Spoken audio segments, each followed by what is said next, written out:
Welcome to Inside Politics. I'm Chris Varco with the Calgary Herald, joined by columnist Don Braid. Don, today in Calgary, Premier Rachel Notley brought down the NDP's long-awaited royalty review.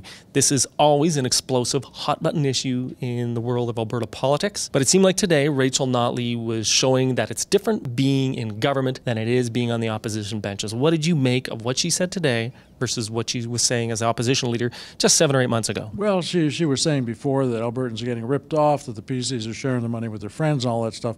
And today she had to acknowledge that the royalty system, as the report said, is pretty fair, it's good and conventional. The current royalty rates for oil sands are appropriate. Well, this sort of set the opposition to a flurry with Brian Jean of Wild Rose saying there's no reason to even have this study in the first place, with which I don't agree. I think there's some good competitive stuff in there. It was a worthwhile enterprise, but the opposition was generally pretty soft on them, because this is an occasion where she could have been inconsistent and completely wrong if she stuck to her old line, or she can be consistent and right, and she's done the right thing. So it seems like today was maybe a triumph of ideology, or triumph rather of pragmatism. Yes.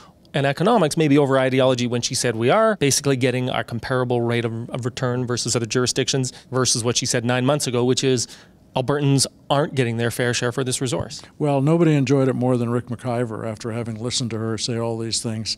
For 7 years, he said she's been saying that we weren't taking a fair share, and now it's delightful, he said, to hear her say that we were all along. But really, this report is aimed much more at the future than the present. And it's also trying to change the dialogue. The NDP is pretty good at this, sort of changing the dial to get people talking about what they want rather than what was discussed before.